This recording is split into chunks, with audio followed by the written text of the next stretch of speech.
So, to introduce Robin. Robin is a plant-based forager, an ethnobotanical researcher and wild food educator.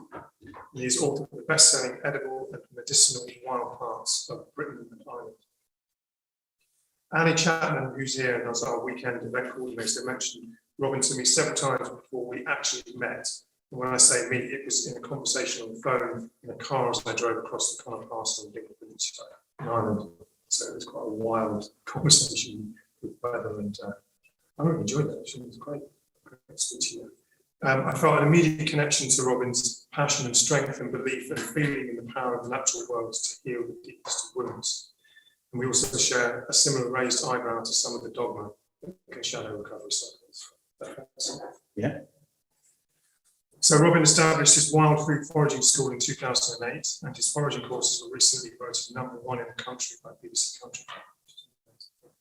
Robin is the creator of eatweeds.co.uk, which is listed in the Times top 50 websites for food and drink. So welcome. It's really lovely to see you. Yeah, thanks for coming out. Thanks for having me. Yeah. So you're the first speaker in the Recovery Conversations weekend, which is fantastic. So it's the traditional right to freedom in the Recovery Conversations to ask a standard question, which is your earliest memory of connecting to the natural world. Immediately flashes to a woodland glade in the spring. Sounds really cliche, and literally just lying down in the bluebells. I grew up in a very Victorian family and was not particularly comfortable where I happened to find myself born with any of it, actually, and still don't feel comfortable with it. So fortunately, I was born into a very posh family, and there were woods at the back, and I just would disappear as much as I could to seek sanctuary. And it was, really liberating, really liberating. It's only now, actually over the years, the longer I've been in recovery, that the positives of my childhood have come through. Before, with all the anger and the rage and the crazy shit that goes on, it was always like, this was hell, this childhood. And a lot of it was hell, but a huge amount of it wasn't. And it was more about the positives. Am I what? Can you say a bit about the positives that you believe now? Nature, literally nature. That it is nature. Whenever I was in struggling or needed to get away from the violence, amongst many things, it was nature that I would go to. Nature where I felt the safest. Humans are fucking dangerous to be around. So, I mean, I really share that. I mean, I've got a memory of being in bluebells and lying on my own for all those reasons as well, to get away from the craziness that was around. There's something about the natural world that I feel unjudged. It can be dangerous, but there's no judgment. Yeah. It's just a cradling for me, a holding that it's really experienced in the human world for me. Progressive cultures. And have you had any either life-threatening or frightening experiences in nature as a result of being in the wrong place at the wrong time or having a little kid? Not in Blighty, not in the British Isles. I mean, it's a manicured lawn. It's like I could Dartmoor from it. Yeah, okay. The only real wilderness. You've been up there last weekend. Dartmoor, of course. But on this, in the sense of wildness for me is like, when I say manicured, is I'm not fully present. I don't need to be fully present in order to stay alive. I can drift off into my thoughts. Yeah. Just, go a bit manana on it. But there's places in the world that you have to be really present. This is why I think I sort them out. Thinking. When I say thinking, it means I don't know. Okay, so I'm quite particular with language. But my sense is when I reflect back, why did I put myself into wild spaces that basically were pretty dangerous? Because of the, nature forces me to be present in the moment, so I can experience it in its totality, or as much of its totality, rather than, and in the body, because your senses are up, not on red alert. It's not a hypervigilance. Just present, really present. I mean, I remember walking through a jungle, and the jungle is where you need machetes and guns rather than the forest where you can kind of bend around, but it's still really dangerous places. And the guide just went like that, and there was just this green leaf. Well, it was elephant nettle, which if I had a bare chest and had stung me, could well have killed me. But it looked like any other green leaf. I mean, I've foraged around Britain and have done for quite a while. You don't experience those things. The chance of dying is when you put it in your mouth, not just brushing against it. I planned going to Madagascar years and years ago. I was terrified of poisonous insects and poisonous plants, which I didn't know. I know a little bit about it. Something about being in another country, where you don't have that, you need to go to make sure that you're okay. It's like a breaking out of the cultural conformity, that everything that I knew, those cultures destroy in an instant, because it's so out of my habit knowledge. This is just a question that's just come into my head, is that I'm curious what your take is on plant medicine and non-Indigenous plant medicine. So plant medicine, there's quite a strong culture. Many people go into other countries to take various medicinal plants to experience healing or transformation of some sort. You're talking tripping out on people's sacred medicines. Ayahuasca and iboga and all that stuff. I have real issues with it. So do you want to say or not? I'll say it. I seem to be a lone voice. No, because I'm with you. I'm not quite sure what you're going to say, but I do have an issue with it. Okay, so my issue is cultural appropriation, which is tied deeply into colonialism, imperialism, what every white person generally, our culture has done to non-white cultures.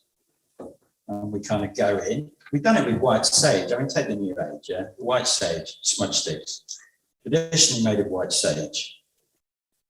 We go to these cultures, and some of those people within their own cultures sell their own cultures out, and in order to profit.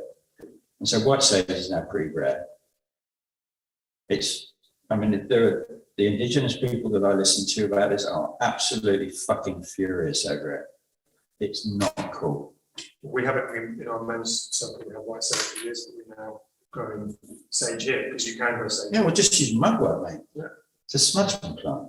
And there must be, Which is, so I have big issues with people going to other people, and especially when, so Gabor Mate's got into ayahuasca, Gabor Mate wrote whatever that book was called. The doctor in Vancouver, who set up the hotels for clean spaces and loving, supportive spaces, even if people didn't actually get clean when they died, at least they died with love and support around them. Which, extraordinary man. But I have to say, when I heard he was bigging up ayahuasca, I got a little bit twitchy. And sure, that's my own stuff. But when you meet indigenous culture and you see what we have done to them, I can't see any reasoning.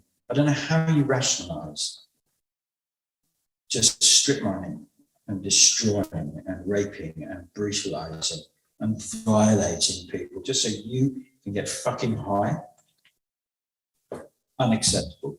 Absolutely. I mean, I think for me, what I'm curious about is that if that is, and I personally haven't done that, I've been in recovery from drugs, alcohol, and various behavioural addictions for a long time, and I'm not drawn to to that particular plant medicine route, certainly not in other countries. I feel very strongly as well about going into other countries. But in this country, are there any medicinal plants that you would use or have used to support the healing process? Not just a physical healing process, but an emotional and spiritual healing process. There are adaptogens, so I'm not a medical person, okay, so plant medicines, even though I write about the historical uses, I'm not qualified to administer or diagnose or do whatever. I just use them purely for my own self-care regime. And my actual healing modality is called nature cure. So that's what my grounding is in. And the nature cure is not really known about because there's no money to be made from it. I mean, everything known is profitable. Yeah, it's commodified. But you can take people out and you can guide them into the places where they can have that. Totally. Yeah. You can make a living. Yeah. So those people who don't know, Summerhill is a school based in Suffolk, which was set up by A.S. Neil based on a German model, where you get to choose whether you go to lessons or not. It's absolutely awesome. just spent all the time outdoors, just ferreting around and ferreting in hedges and just like having an amazing time. And just to sort of say one thing, I went back, I got expelled from Suffolk. What? That's why everyone's reaction is just like, and there's a sort of weird pride, but I did go back about 10 years ago and I was really had a lot of grief around having not continued my education. But it was after A.S. Neil died and his wife took over, Ina. She didn't have the same hand on the kids, and I was pretty wild and out of control. Very wildly out of control, staying far to start from doing. Yeah, my daughter went to Sands, which is just up the way, which is a very, I wouldn't say it's the same, but it's in the same genre of education. Yeah. So you're going to say something I can't into it. Because, so that was the healing modality. Nature cure, so A.S. Neil, your old headmaster, would go off to the clinic with the people that I basically was learning from. I mean, they were a bit before me, but the people that came afterwards. So my background is in healing modalities, nature cure. So when you get ill, you do like Kat does, which is basically sleep and you drink water and you fast. That's it, really. And support your internal organs with compresses. So plant medicines itself are like, I'm going to let me take a plant medicine. I use plant medicines more like nutritional supports. So I'm ill at the moment and I've been ill for a month. But because I have to keep working in this crazy dominant culture, I take plant medicines to try and support me through that. But that's not ideal. The ideal state would be cop out, drop down, don't work, don't engage, sleep, rest. Allow the body's self recuperative powers to do their thing. Yeah. There was a friend of mine who's in recovery, who was a doctor. And he just said after years and years of me not really figuring out how to be ill or how to do that, like you said, because the culture is you've got to keep going. And he said that your immune system is down by around 60%. Wow. When you're ill, or it's working, it's doing all that stuff to heal yourself. So you need 60% more rest. Yeah. Which is a really simple equation, but very, very hard to actually do. Now, if I'm flat out ill and on my back, it's like, okay, I know what to do now. This is I'm on my back. But that kind of bit in the middle, and you can kind of get. Yeah, I think what epitomized that to me once was I was in London. I was going down the tubes, and as you go down the escalators, there's these kind of ad signs, and it was hi ho, take whatever the pill was. It's off to work I go, and I broke into hysterics. I mean, I was literally on the floor. I could not stop myself from laughing. People must have thought I was nuts. I can't remember whether I was high or not. I most probably was, actually. But it was just, it epitomized the cultures. Push on through, break on through to the other side, keep going. It's like, what? And I had that a lot as a kid in the 70s. It's just like, oh, you're a bit poorly, are you? That sort of kind of talking down, patronizing, just, there was a sort of hyper masculine, men don't get ill, you just got to get on with it. And I was in like terrible states, just trying to kind of move around. I wanted to just go back to what you said at the beginning about, which I really like this idea of lying on your back. both in, pre-recovery. Oh, okay. Can you hear me now? Could you hear me before? Yeah, great. Thanks, Andy. A bit intrusive, just kind of slightly sort of phallic thing in my face. Lying on your back, looking up into the trees, whether you before you got into recovery and when you've been in recovery. Can you just say a little bit about pre-recovery, like, what was going on for you? You talked, about your childhood, and maybe some of that was you're using was in response to difficulty that you experienced when you were younger. Is that right? Yeah. Yeah. Some of it. I'm curious about the point from active addiction into recovery. Like, what happened for you? What was the bit that made you take that step, that rite of passage into recovery as you experience it? I was attending an A. I met some person at in a cafe. There used to be a cafe out that you sat on the street next to, where basically, people like us would hang out. Mm-hmm. And he just invited me to the rooms, and I'd resisted the rooms for years. And I just went, oh, okay. So he took me to AA because that's what he was in. And once he introduced me as, this is Robin, and he does alcohol, and then I said, oh yeah, but I do other drugs as well. And most of AA just walked away. And it was like, oh, okay. My first experience of the rooms was not particularly healthy or helpful. It was a little bit disconcerting, the judgment. So then I went to NA, or found myself in NA, and thought, oh, okay, now I'm more comfortable here. I'm not getting that kind of course, they do drugs. We do alcohol, but they do drugs. I must admit, I didn't know that myself. Yeah. So I was doing NA, and I was staying with a gentleman down here and his lovely family because I didn't have anywhere to go. And for some bizarre reason, they flipped on somewhere in Thailand, a recovery place. And as soon as I read the first paragraph, it was like, I'm going. I didn't know how I was going to get there.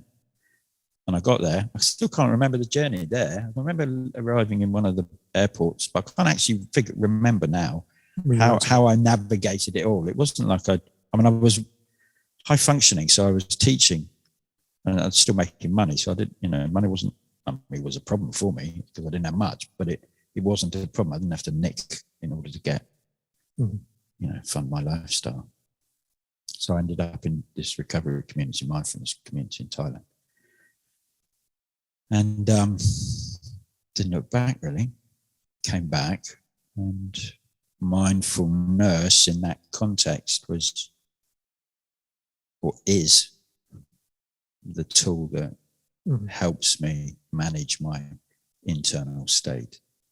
And can you say a bit more about that? Because we talked about this one when I was in the car a few weeks back, about mindfulness, and obviously it's a word that's been thrown around a lot, which I think has done a lot of benefit.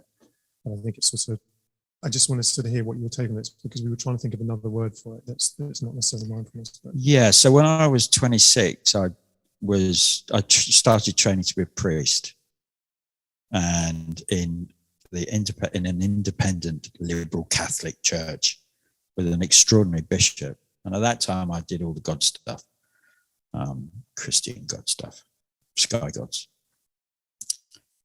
And because of the particular tradition, Christian tradition, it was contemplative. So, at the moment, we kind of think, oh, Christianity's whatever it is. But actually, Christianity has a deep contemplative tradition that if you go back to the Middle Ages, like Meister Eckhart, Hildegard of Bingen is a big one for me because she was very much into plants, and Viriditas is the greening of life. God wasn't in the clouds. He was in the earth.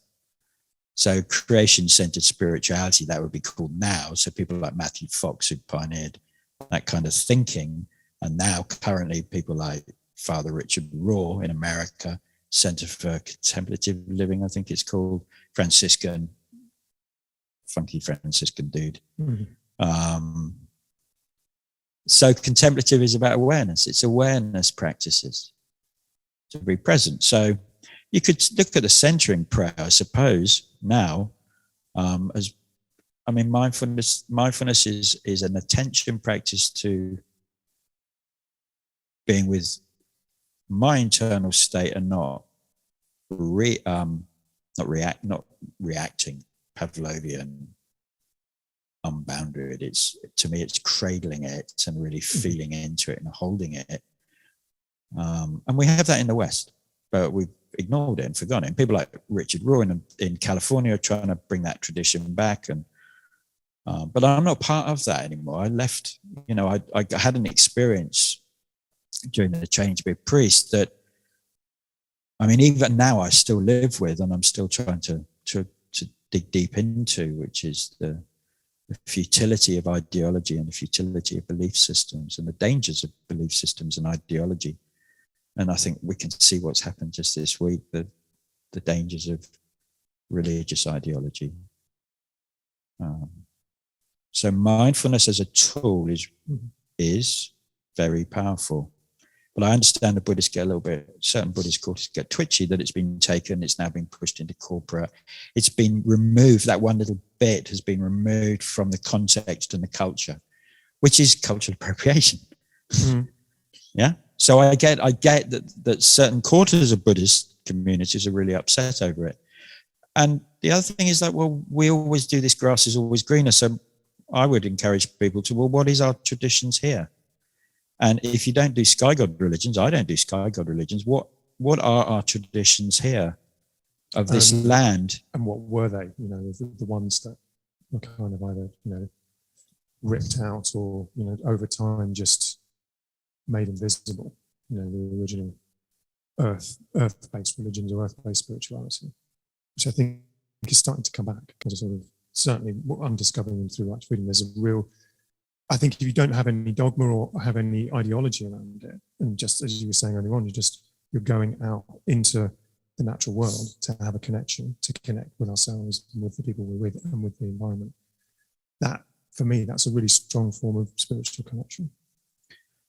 And then just to say that in 12-step meetings, for years, you know, I'd be sharing, and I would really notice that whenever I shared about the natural world, particularly in the NA meetings I was going to, everybody would identify, or they would suddenly be, everyone would be like, they'd have a story about their connection to the natural world, and they would be like, oh, I want to do that more, I want to get out more. Because for me, that's where so much of my own healing has been found, as it has with you.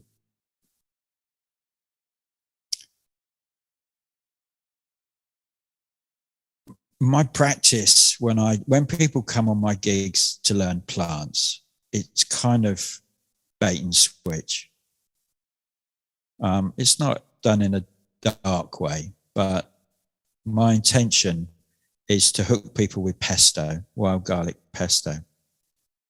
And not for me, I'm a facilitator, but for me to, in 2.5 to 3 hours, get them to go away and their life goes on another trajectory, because the experience is so powerful. Mm-hmm. And that experience is powerful because it can quite quickly and quite easily experience nature connection at a very deep level.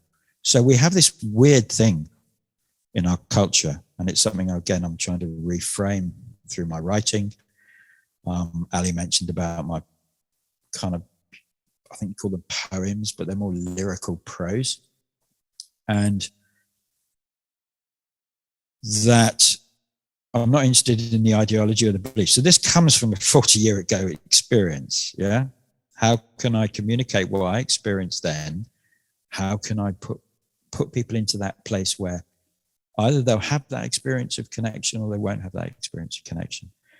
And it comes through plants initially, because that's the focus. That's no different than a Zen warrior staring at a candle. You know, it's just, we need a focus point. But because it's sensory based and it's embodied, it's body based, it slows this right down, this crazy head. It's why I think I'm still alive, because I learned a lot of this practice when I was doing that training, priestly stuff, the contemplative stuff. And I did it when I was using and when I was hitting rock bottom. It was the things that would keep me from completely losing it. I would still do the practices. It's bizarre.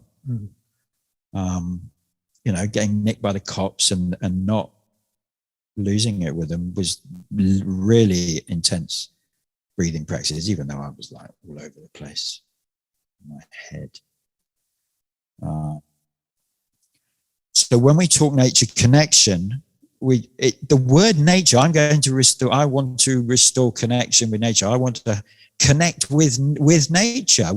The language itself is dissociative. It's removed. You're not connecting with nature. How can you connect with nature? You're biologically connected already. I know that's the big misconception, isn't it? Right. I think people can disconnect from themselves, and then maybe that's a mirror that they have. And if they disconnect from themselves, then when the subtext I'm hearing when people are saying I want to reconnect to nature is I want to connect to myself. totally, yeah. That's it. That's period it. And that's what we do with Rite to Freedom. Or generally, the nature connection is really straightforward and really powerful. And even though we have all these amazing activities and programs that we do, we know that 70% of the work is just done in relation to them being in the landscape, and then what happens in that dialogue, in that conversation. But we bring in myth, we bring in story, and that is, that will be relating to the natural world and will enable them to see that mirror, the mirror of the story and where they are. So, okay, well, is there anything in the story that you can connect to? And then take that outside, take that into the natural world, and then that happens. So we have the same sort of experience where people have very powerful transformational experiences, which I'm uncomfortable taking credit for, because it's just like, we just provide, like you said, you're a facilitator. We provide an environment where the natural processes can unfold. Yeah. And you seem to, I think that most probably from what little I know, from what we've discussed, you use the symbology and the archetypes like we've done. I just use plants. Taking them into the same states. It's just finding a particular lens that somebody can connect to. Yeah. So people come thinking they're going to get pesto, and they walk away realizing it's a little bit deeper than that. And that's fine. I'm not knocking the people who teach just pesto, but this stuff saved my life. Yeah. And I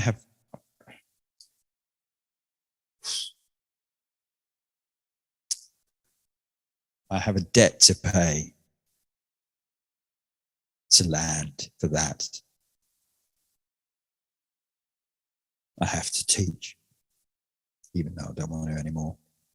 I don't have a choice, and I don't have a choice for this work.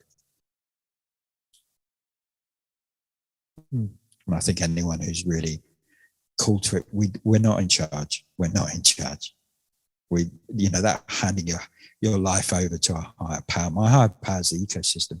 It's self-evident. I don't have to believe anything. It's right in front of me.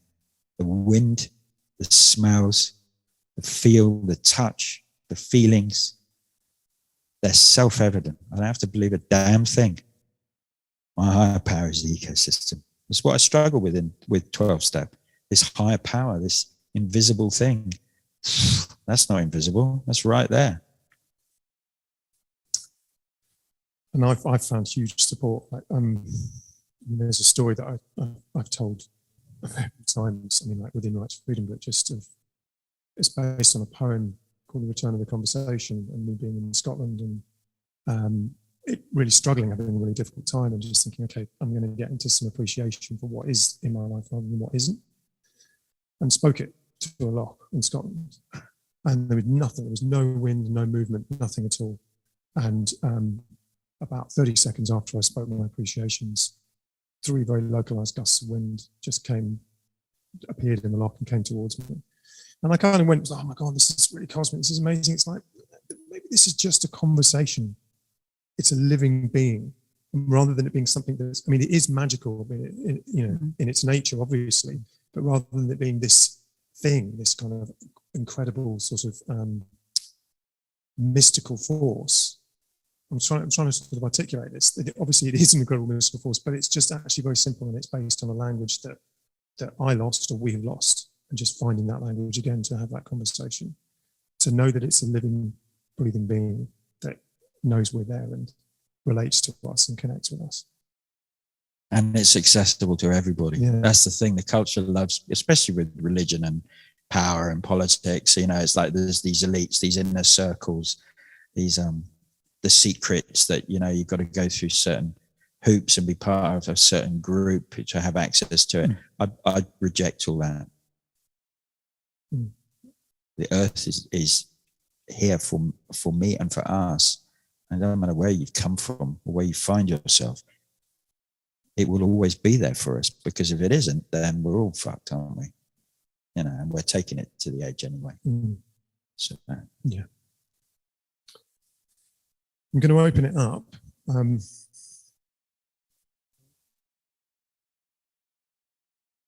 Yeah. So, are there any questions? So, from the Zoom world, if there's any questions that you want to put into the chat, you may have done already. In the meantime, does anybody from the live audience have anything they want to ask? And Andy's over there, ask Robin or myself. Difference or change within your relationship with nature post recovery? can I quantify a difference in the relationship to nature when I was using to now when I'm not using?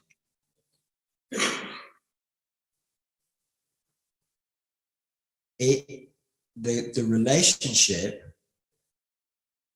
is, I experienced it a lot more in my body. I experienced it in my body when I was high, because you know, substances do amplify, obviously. But now I'm clean. It's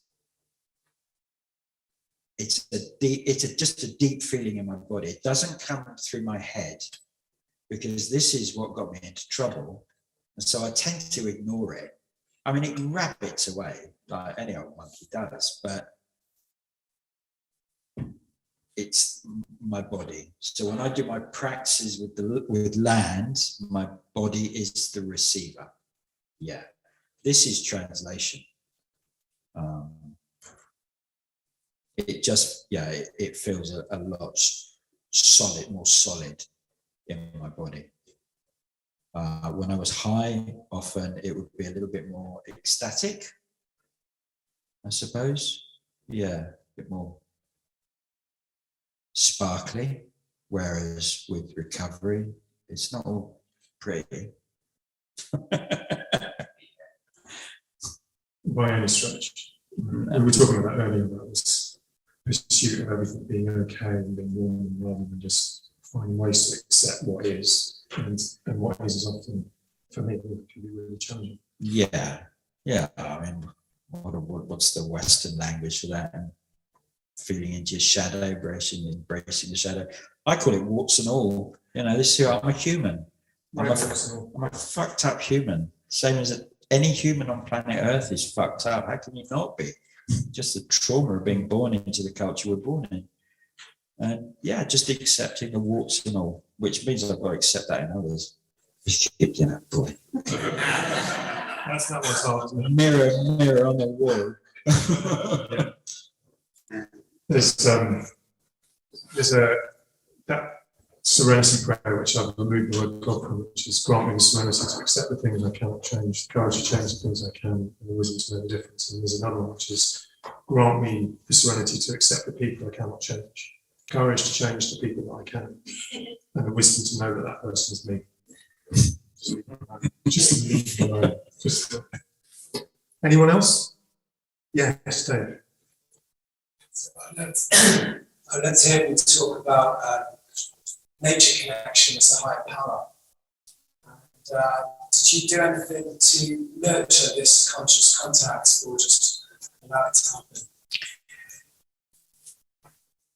When I hit rock bottom, and apart from certain people that I could count them on two hands, I lost a lot. Yeah.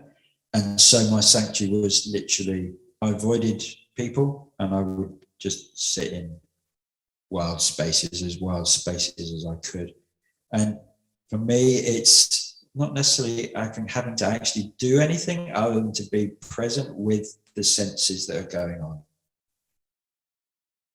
with wild spaces. And it, you know, sometimes I'd be teaching in cities, so I'd be like, well, where's the wild space in a city? But they're there. You know, you just have to find it. So the nurturing, it wasn't necessarily conscious, it was just that's where I felt safe. Yeah. Remove myself from human culture, put myself into wild culture. And now it's just, you know, I can handle humans up to a point. Still not very good at it. You're doing all right. You're doing all right right now. Yeah, I'm up here, mate. Are you familiar with David White? Yeah, It's- recently. Yeah. Yeah. I mean, I'm sort of in and out of his poetry. I love it. He's a great writer, and he wrote a fantastic book called Crossing the Unknown Sea, Work as a Pilgrimage to Identity. So the idea of what we do and, you know, finding ourselves within that. And you just, when you said that about Wild City, there's this amazing passage in one of his books where he was really struggling. You know, he was right at the end. I think he was close to suicide. Just everything had gone to shit.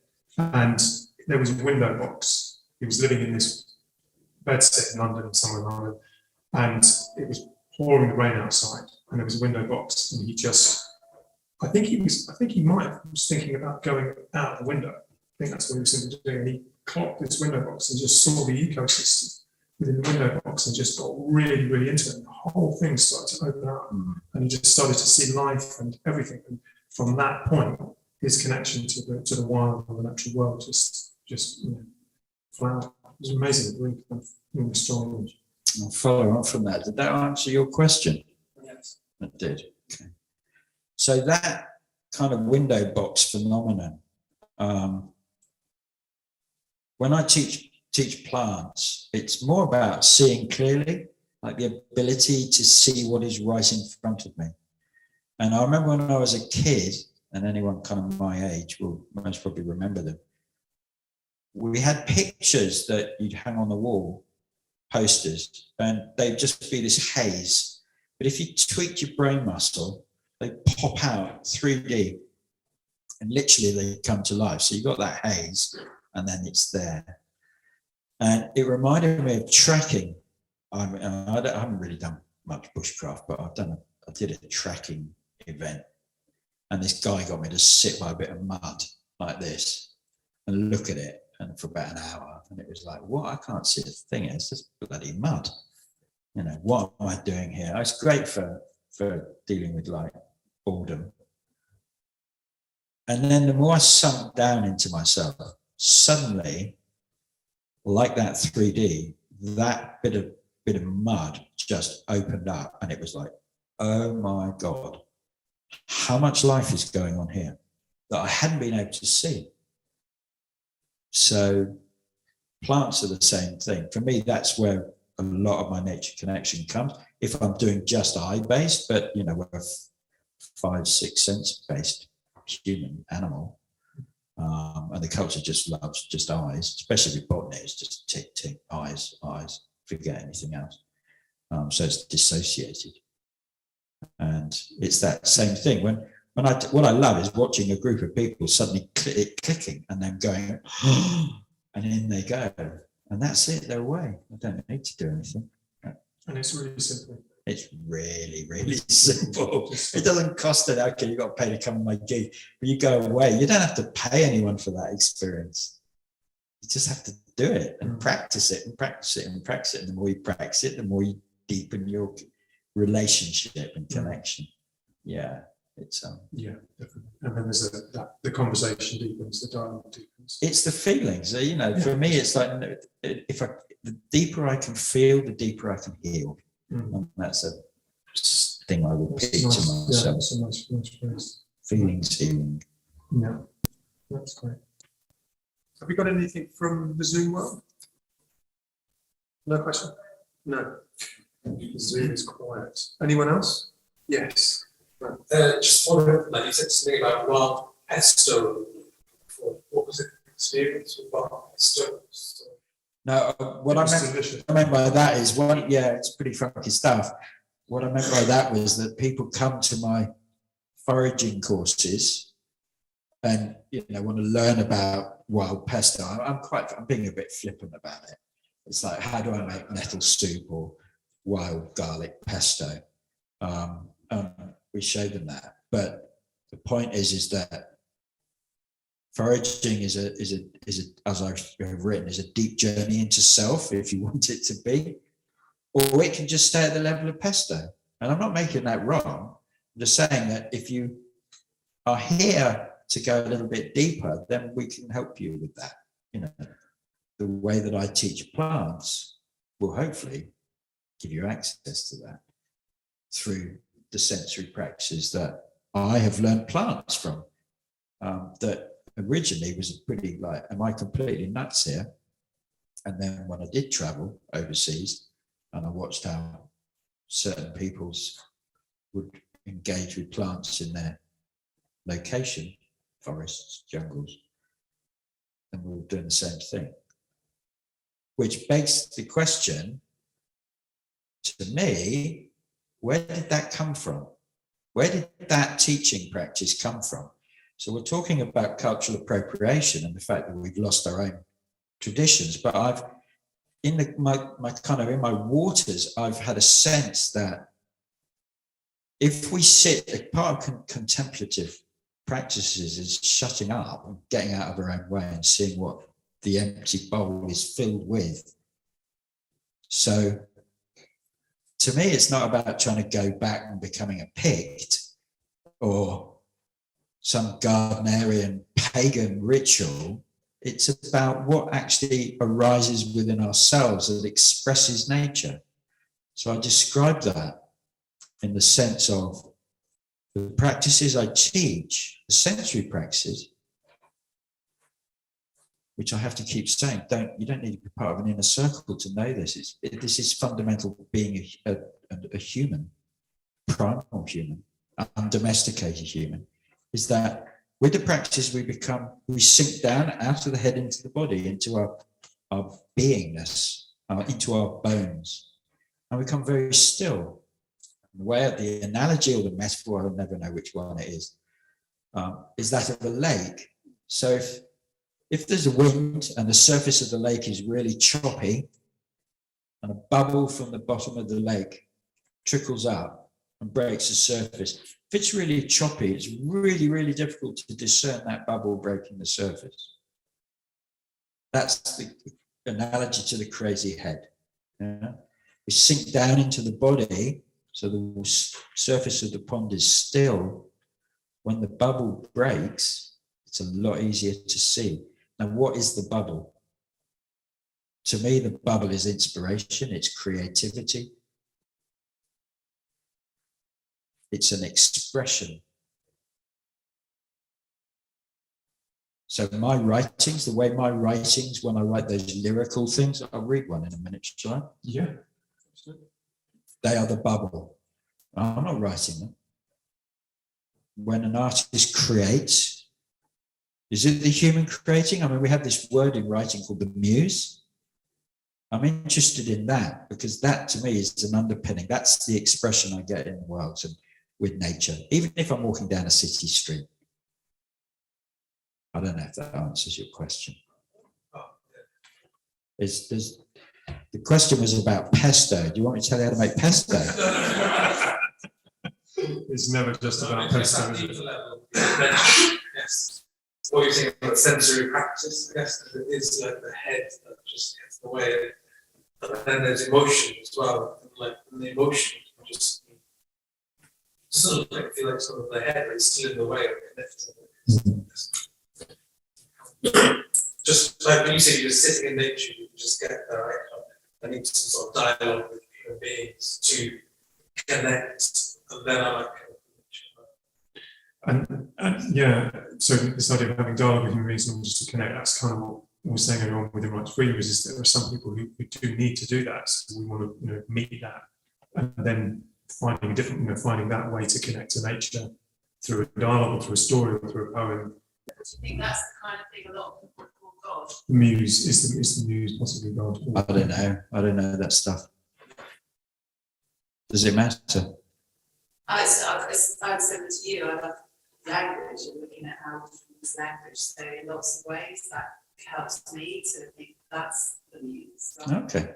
Rather than that kind of constant inquiry and questioning about the God thing.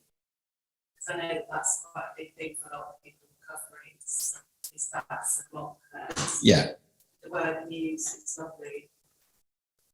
Mhm. So yeah, thanks for that. Okay. I don't know whether it's God. I don't know what God is in that sense. It's too abstract for me, especially in the Judeo-Christian tradition. Like I said, that's self-evident.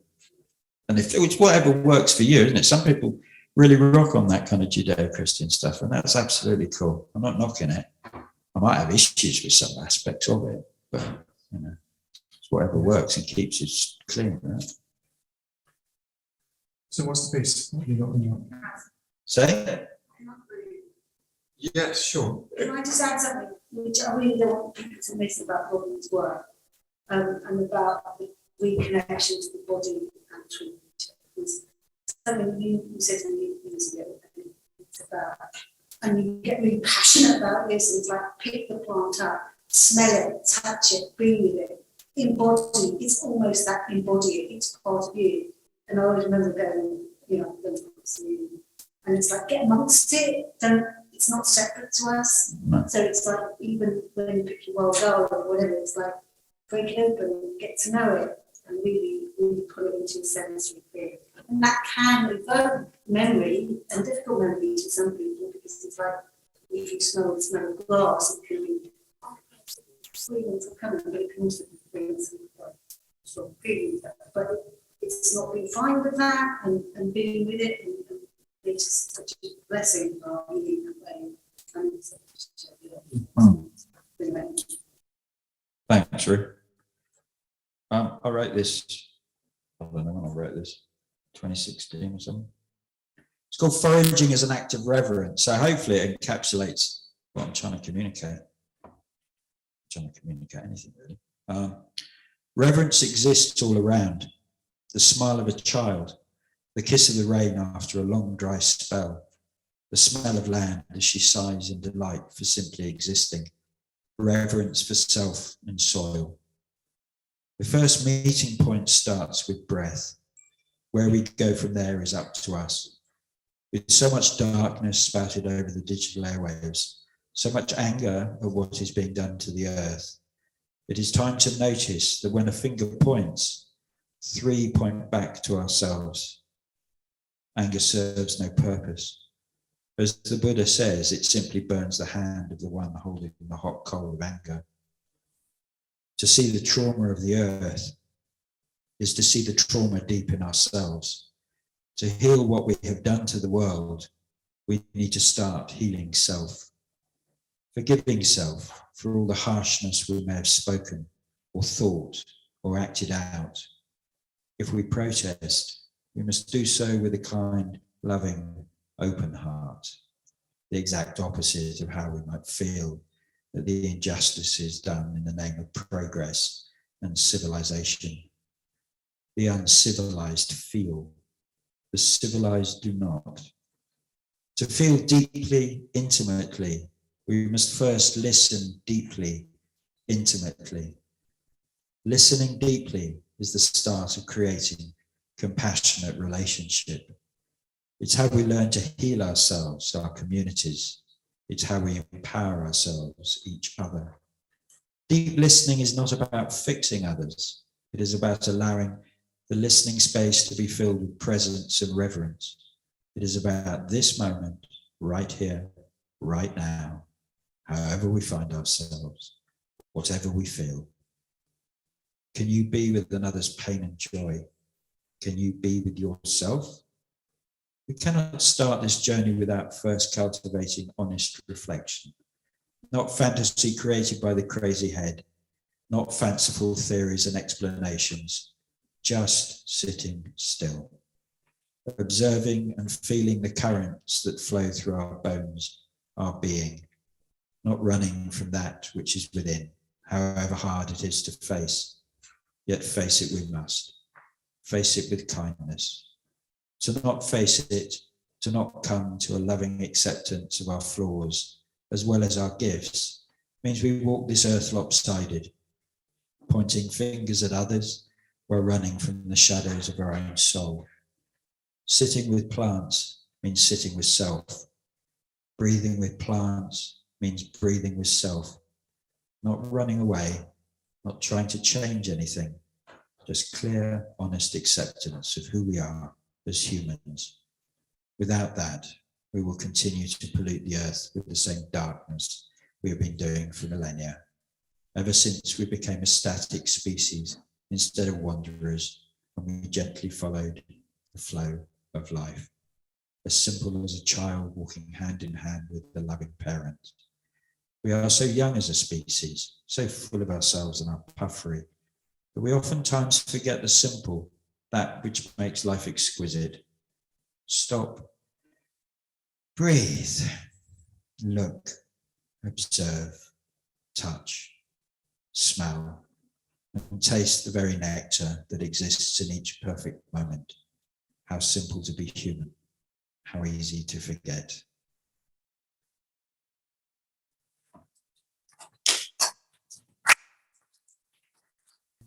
Thank you, that was beautiful. And I think you covered a lot of ground about how you connect to the natural world. And I suppose just on the back of that piece that you just read out, how do you remember? How do I remember? Yeah, you said it's so easy to forget. So what are your practices? Remember, remember the fragmented parts. Mhm. I remember by trying to be as present as possible. Yeah, that's really hard because it's the culture we all live in. You know, that's why people end up on the top of mountains, sitting in hermit retreats to remember themselves, to be present. The time that I do it is when is going out daily to be with plants, because that's the time I've done it enough where I just slip into that being present. Yeah, that's how I remember. Most of the time I'm unconscious. Yeah, I'm just a regular bloke. There's nothing funky about this. I haven't mastered this. It's a journey for me, but you know, I'm alive. Yeah, you certainly are. Yeah. Very well, to me anyway. There was something that you said earlier on as well about you not wanting to do this work, but having no choice. Yeah. So could you say a little bit about what that means for you? I remember my bishop, you know, he didn't want to be a bishop and he was dragged to the altar. And I kind of know, I can't really verbalize it. It's like when I write, I don't have a choice. I have to write, or I have to put some of the plant work out there. It will consume me unless I do. It's a way of discharging, I suppose, in a way, what I'm experiencing in my bones, as I call it. Sure, I could just drop off. I don't know what that's about. I mean, in my therapy sessions, there's often the talk of, I mentioned it, that photo, you know, that's an old photo. I don't get myself photographed a lot because up until recently, this is a therapeutic process. I'm not the important one in the relationship. The thing that is important is the plants and their stories, because their stories tie into the human story. It's not just Robin's story. But you're a really important part of that. And you're helping that story be told. But I don't know, just saying that it's all about plants, I suppose. Well, that's where it's come up in therapy for me, right. Is that I rub myself out. Right, which is what I just got there. Yeah. Yeah. We are all passing through, and humans will come and plants will come again when we're gone. But I think it's really important to acknowledge our place in that, and what Rue was just saying about wanting to just remind you or just to say something about the amazing work that you do, which is very unique. You're one human being among 7 million, and you're doing something really special. Are you able to acknowledge that? With discomfort, I accept it now. It's taken a long time, and it's still not easy for me. I think because I have, particularly because I've been in spiritual culture for so long, and so much of it turns into a narcissistic self-aggrandizement of the guru, and I'm pretty anarchic in my worldview. So, you know, Amen to that. as an anarchist, if I'm going to tag myself, you know, to be in a position of leadership, I suppose, is a difficult one. Yeah, I get that. And I think you were really clear earlier on, you said I'm a facilitator. Yeah. Which is how I see myself as well. I think Yeah. leadership is so loaded. Yeah, but people project, mate. You know that. Yeah. And they give their power to you, and you just have to gently hand it back. Continually having Because that power is a difficult one. So many people take that power on, and that creates an abusive dynamic. Yeah, Absolutely. I mean, I've seen it time and time again. exactly. In Rite we do have leadership training, but we had this whole thing within the community where there were some people who were really uncomfortable with the term leader for those reasons and other reasons. And so we termed the phrase initiator. Yeah. And some people are much more comfortable with the idea that they initiate certain things or facilitate things rather than lead.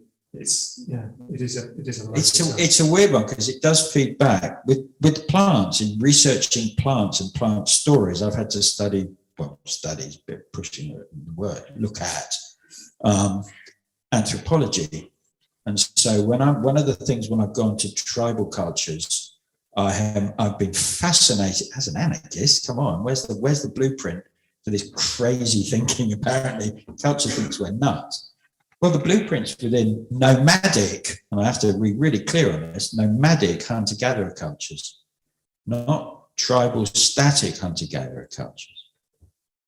You know, there's a big difference in the social organization of how power is shared and people's responsibilities. So people come out of the group, do something, and then fold back into the group, and then other members of the community will come out, facilitate, do something, fold back. So leadership is shared, just as power is shared.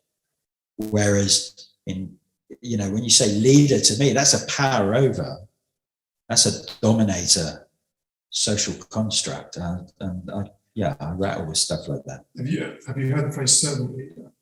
No. Yeah, it's something I heard a few years ago, which sort of resonates with me, the idea that as a leader, if I'm leading in any particular moment, then I'm in service to something. I'm serving something, Right. not just myself. Yeah. So we're coming sort of towards the end of the conversation, which has been amazing. Is there anyone else that has a final question? We've got two. Yeah, Phil. Is there any particular landscape or wild place that you like to be, depending on what sort of state? My preferred landscape is dales, like Devon, hilly, the north. Yeah, absolutely. With woods where I can burrow away, build I'm a robin, I'm a bird. I like a little nest in a hedge.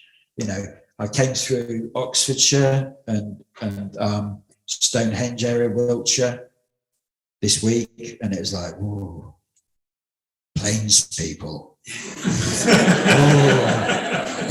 Stay there. And then you got mountain people. I don't know why that is. It's always, and yet I can go to Scotland with some of those massive skies, and that is just like, it's like rehydration, So that kind of landscape. If I'm feeling in a certain state, I don't seek out a specific type of landscape. Yeah, I have that kind of default landscape that I like. Yeah. Last question, just you talked to it a little bit. I wondered whether you talked about the traditions of this land, whether are they being totally lost, or can you point to any which it might be worthwhile us reconnecting with? I can't. I mean, it's an interesting one. I do ask people in the groups I take out, you know, what is our indigenous traditions?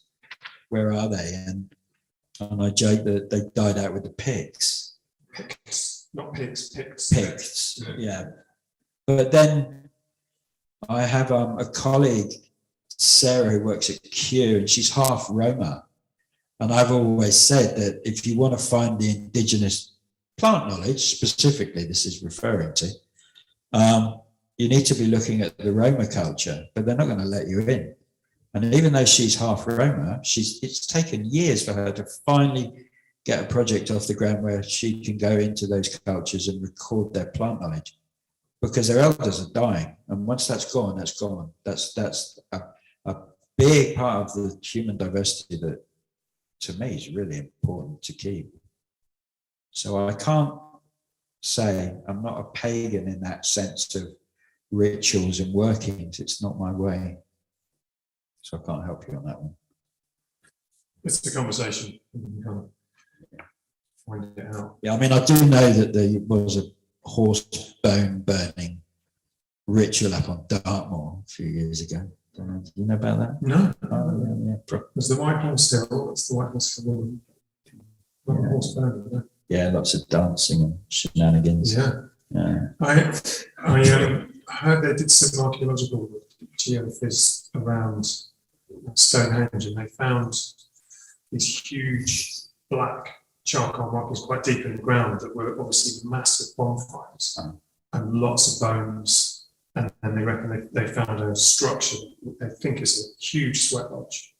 That the fire was feeding that, and there was a lot of wild partying going on for sure.